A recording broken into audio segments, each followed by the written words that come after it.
Hi everyone, welcome to our lecture for week 10.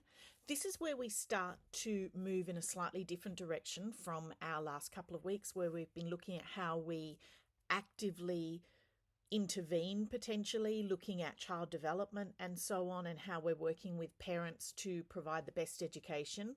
What we wanted to do this week is step back a little and give you more of that 30,000 foot view down on and look at children as our global citizens and looking at some education systems from around the world and so on. So what we want to be able to look at is how those political pressures and policies influence what happens in different countries and how it directly affects what you're doing as part of your work within the early years, so that we can see how we and our pedagogies and our curriculums are influenced by world effects and other things that are creating those external dynamics. So when we're looking at this, we want to be able to first understand this idea of the global context of early childhood. So what we know is that all our children are citizens, but they're viewed differently in different places around the world. So in Australia, we very much view childhood as childhood. It's a place for play. It's a place for you to be a lot freer.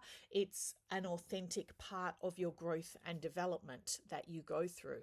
Other countries in the world and at different periods of time within our world development as well, children have been viewed quite differently. So part of our role as professionals is really to look at how we engage with our community, and we have to understand what's happening outside the classroom and how we can gain that bigger picture of everything. So if we look at this idea of the global context, what we have is these varying influences and these international perspectives. So we look at what is best practice around the world, and we look at what is being done in Australia, and we make sure that our agendas are all aligning. So your qualification is from 0 to 8-year-olds.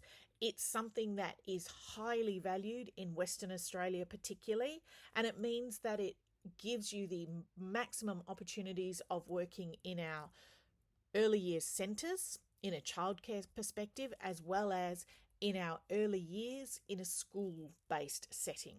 So we know that in WA, in order to provide a really good early years education, schools are adopting the idea that if you are working in our years below our formal, we'll say the formal years of schooling, our year 1 and below, that you must have not just a cert qualification, but an actual bachelor's degree to make sure that you are valued and employable within our early years. So we need to remember that childhood is culturally and socially constructed. So that's why we want to make sure that the people who are guiding those early years have the maximum education and understanding and value it in the best way possible. So back in our week 1 or 2, we looked at the lens by which we view things. We looked at whether we went to private or public school. We looked at whether we grew up in large families, small families. We looked at whether we had experienced varying things like divorce and separation, deaths, and so on in our families. All of those give us different experiences as we grow up. So we wanted to make sure that we are actually creating this cultural lens, that we are evaluating what and why we do things in different situations. So we have a quality agenda in Australia, which has varying standards that are associated with it. That is what all of our centres and our schools are evaluated on. We make sure that we provide access for all children to have education, and that education in Western Australia is from an early age, from 4-year-olds, that every child will be able to have access to kindergarten. That is not consistent in all places around the world. And even we understand that there would be countries that is prohibitive and it's not seen as something that is achievable in their school in their systems at this current point in time. But in all of our developed nation, it's not even consistent. So a lot of schools have various places around the world, they have universal access from, say, 6-year-olds onwards. In Western Australia, the government has made it from 4-year-olds. So there is a kindergarten place for every single child available. So if you have a 4-year-old, you can go to a school and there will be a place for you. So it means that that is in our education department. It doesn't mean you can go to a private school because they will have waiting lists and limits and so on and so forth. It's more that as a government, they have said this will be what is available. Now, in our other states around Australia, that is quite different. And in other countries, it's very, very different. So even in New South Wales, they have announced now that that is going to be what they want by 2025, to have education available, a place for every single 4-year-old. They know at the moment they're going to be massively short of teachers in New South Wales. So they're ramping up the early childhood qualifications to make sure that they have enough teachers who are able to provide that education, not just people operating from a Cert 3 or Cert 4 qualification. So that's why it's important that we look worldwide at what is appropriate and make sure that that is implemented in Australia. So how are children affected by these global inequalities and inequities that we start to see? So we know in Australia that we have lots and lots of time where children can be children, and that what childhood is defined as, because it is that social construct, it is defined differently in different cultures and different social environments. So in Australia and in lots of other developed nations, childhood is that time to play and learn. We protect our children. The children, they have agency, they have a voice. Whereas in our less developed countries, they may be denied their education, they may be made to work, and they might not be as protected. So poverty and social inequities are the things that we know create massive gaps between things. So children growing up in poverty, we know that they're going to experience things like malnutrition, a higher degree of illnesses, and more importantly, they're going to have a lack of access to education and healthcare. It limits their opportunities throughout their life, and it leads to long-term social and economic disadvantages. They never get out of the cycle that they are in.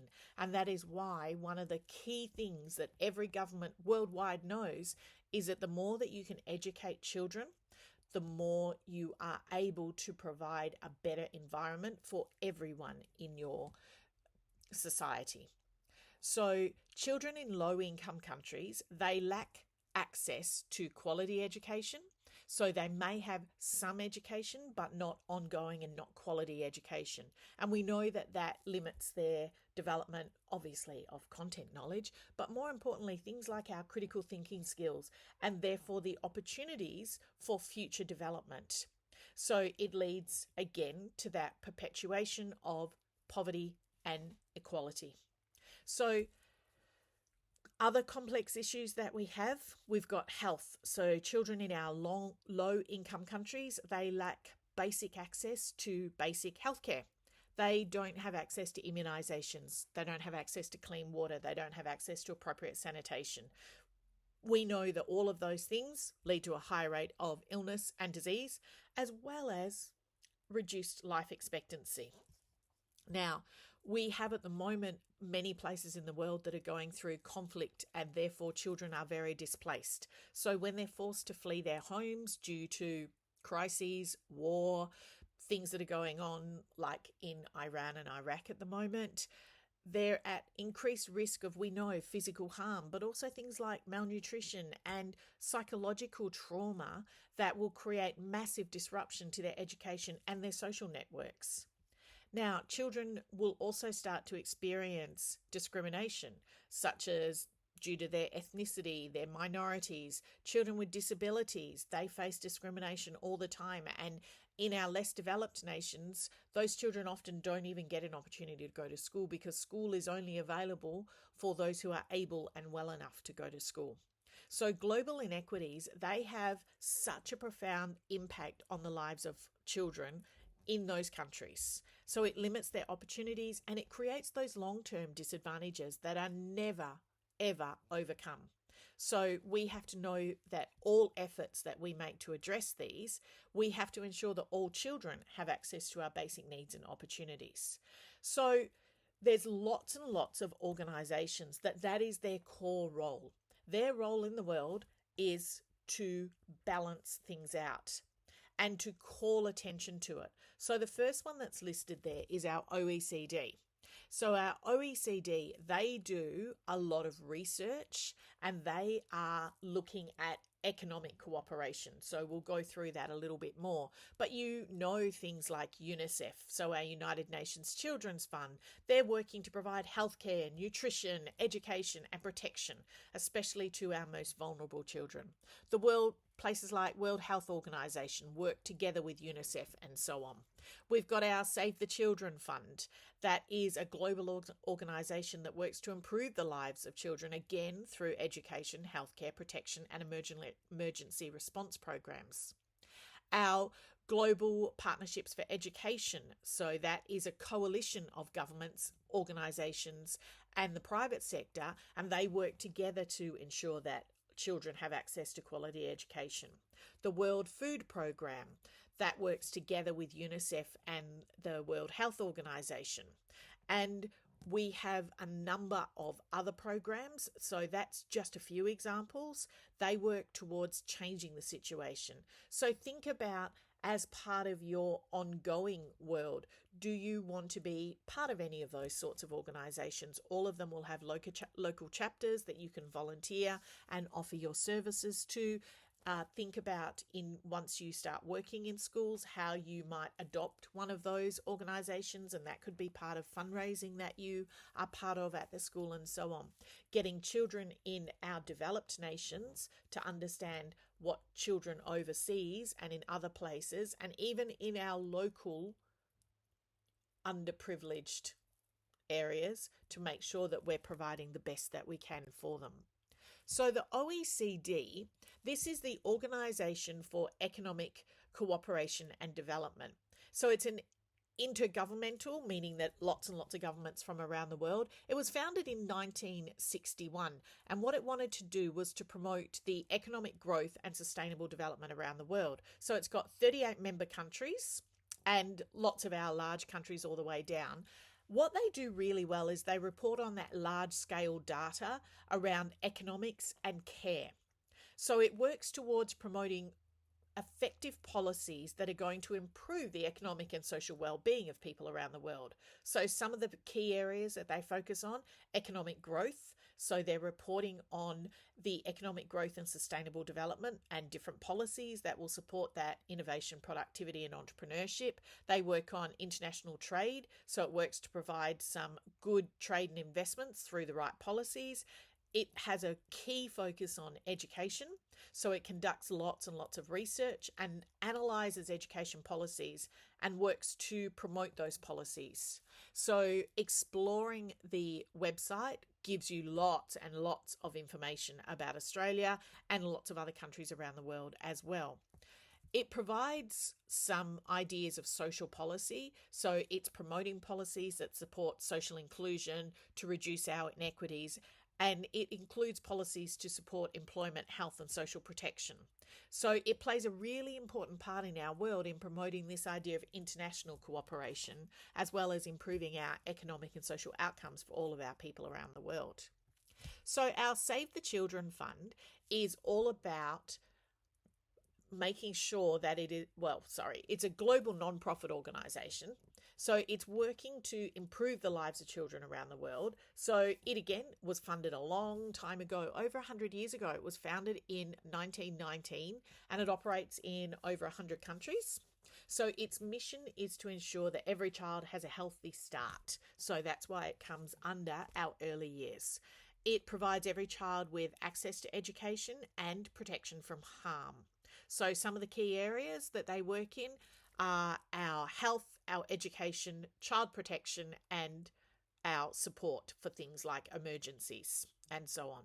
So you will often hear about the Save the Children organisation being involved when there is conflict happening, when there is a war starting, when there is a major natural disaster, and so on. So they're committed to improving the lives of children around the world, and they work to promote the rights of children and ensure that they are, again, all able to reach their full potential. So childhood mortality, what we know is that when we don't provide adequate care, even at prenatal care and antenatal care, that has a massive impact on childhood families and communities. So this video will be included as a link on Blackboard, so you'll be able to have a little look at it. It's fantastic just to hear about how they perceive issues and some of the active roles that organisations are playing to minimise some of those.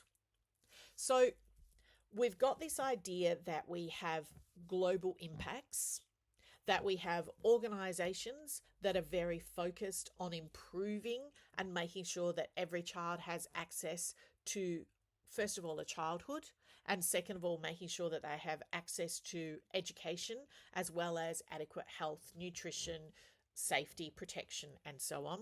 So let's look at a couple of different education systems. So the two models that we're going to look at are Finland and New Zealand. Actually, we'll do it in the reverse order. New Zealand's the next slide that I've got coming up. So New Zealand is our nearest neighbour. So when we look at our comparison between them, New Zealand being relatively close, it has many similarities to Australia, whereas Finland is in Europe, but it also has lots of things that are guiding best practice in early childhood education. So let's delve into these a little bit more. So in New Zealand, this is a snapshot from the OECD website. It's an older one. We haven't got any more recent ones. But when we look at it, we can see that New Zealand has a really high percentage of children who have access to 4-year-old education. So in 2012, 94% of children at 4 years of age have access to education, and 100% of children have access to education for 5 to 14-year-olds. The rates for Australia are very similar. We have slightly less who have access to 4-year-olds. The OECD average is 84%. And you can see that New Zealand is substantially over the average from 2012. And you'll find that that is even higher now. So they are 13th out of 38 in the partner countries. So when we look at some key differences and similarities between Australia and New Zealand, New Zealand's education is built around this particular curriculum that they call their, I'm apologising for the pronunciation, the Te Wākiri. And with that, it is similar to our EYLF. And so what they have is their core principles, which then go into their strands, goals, and learning outcomes. So their core principles, I love the first one being empowerment. So we talk about agency in our EYLF. Empowerment, I feel, is an even stronger version of that. They talk about the idea of holistic development, making sure that we have our family and community, and making sure that we build really good relationships. So they are the core principles of the early childhood curriculum. That is then developed further into their strands, goals, and learning outcomes being well-being, belonging, contributing, communicating, and exploration. And again, you will see many overlaps with what we see in our EYLF. And you'll see lots of links between them as well. So our EYLF, it's our national curriculum for early childhood education. In New Zealand, the Te Wākiri is the national curriculum for early childhood education, and it covers from birth to 6 years of age. What's really significantly different is that it is a bicultural curriculum. So it emphasises the importance of the Māori and the Pākehā, which is our European cultures, and recognises as well the unique identity of each child. So with it being centred around those 4 key principles and then developed further into the 5 key goals, It's actually making sure that they're putting together both of the cultures. It's not separating them out. That cultural focus is that really big difference between the way that Australia implements things versus the way that New Zealand does. Now, the age range, the EYLF, technically, when we read it, it says it covers up to 5 years of age. The Te Wikiri covers children up to 6 years of age. So there's going to be differences in the developmental outcomes. Our EYLF we use all the way through your course, which covers up to 8 years, particularly in our Catholic system here, because they want to see the EYLF implemented in all of our early years classrooms, particularly what we would call our play-based environments of our kindies and pre-primaries. So Australia and New Zealand, many similarities, but in New Zealand, that dual cultural part, core key difference that you will see. Now, when we look at Finland, Finland places a really high value on their early childhood education and generally just on education full stop. So I've given you the link to their website that goes into details about their education and qualifications. It's really interesting compared to Australia. And if you have a chance, please watch the Pasi Salzberg video. It's actually not a video. Listen to it. It's just an audio recording. And that will give you a really good idea of what we're talking about with it. So he elaborates a lot more on the way that the Finnish system values the child and the interactions of the community with the children as well. So when we look at it, our Finnish education system develops around these core values. So it values childhood. It looks at the growth of the human being. It values the rights of the child, the idea of equity, equality, and diversity.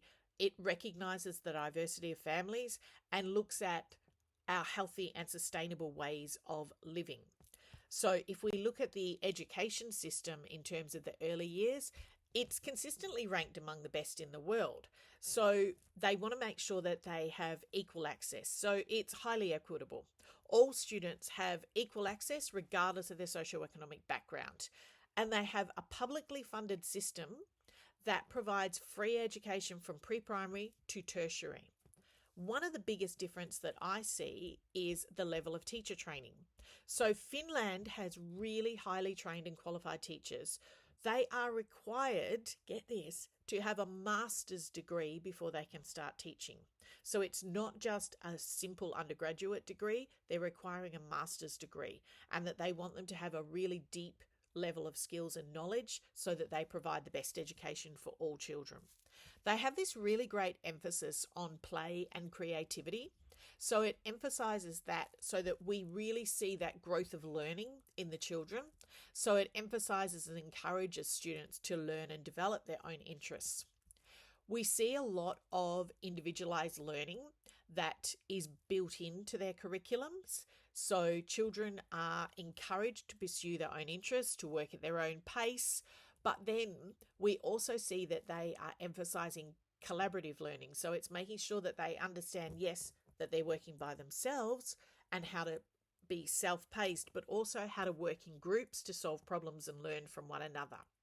Now, there's an idea that they trust their teachers. And that is something that I find quite novel in our recent years. I'm seeing in Australia that teachers are being given more and more boundaries about what they can and can't do and so on. Whereas our Finnish education system, it trusts the teachers to make lots of decisions about what to best teach their children. So their curriculum is more open-ended than what we have in Australia. It's giving them the idea that they will be able to provide the best education for the children that they are working with. So they're wanting to make it very individualized to the children in their classes. So those key elements, they make that Finnish education system really successful. And because we have highly trained teachers, we're emphasizing the idea of play and creativity together with individualized and cooperative learning. They work together to create some excellent results that come out of Finland. Some of it is cultural, generally, and they believe in using all of society and that everybody works with each other to help the children, as opposed to teacher bashing, which we often see witnessed and hear of in our schools, where the teacher is not valued. Whereas in Finland, talking with people from Finland and the way that they speak about their teachers, they are very valued in their community. So that's something that is quite different to the way that you will hear people talking about teachers here in Australia. So in your activities that you're doing over this week, I want you to think about, how is childhood understood in these different countries, and what do different models say about the partnerships that we would want to understand and value in those countries. So we've looked at very local based things with some weeks. This week is looking very much at global, so how we support children in our class. Let's go back down and say, okay, if we go from global to local, understanding the idea of those overlapping spheres of influence that come from Bronfenbrenner's ecological theory, how we make sure that we have the idea of the home, the school, and the community overlapping, and that engaging that idea of the community and families works to the benefit of everyone, but of course, particularly our children. So making sure that we have resources that are available to the school and the families. Making sure that it is a reciprocal arrangement. So not just the school taking and not just the school giving and not just the community taking and so on, but making sure that it's a resource for families and communities.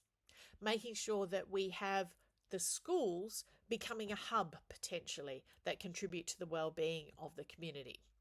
So thinking about, how can we have our schools and our communities that will be able to provide the best educational opportunities?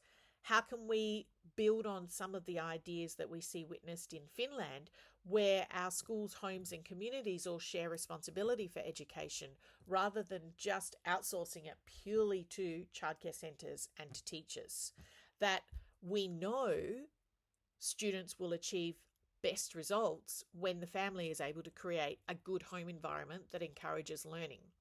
And if we can get parents and the community involved in school decision making, this leads to some really positive changes in our schools. So we know that when we can all work together, it creates the best effect possible.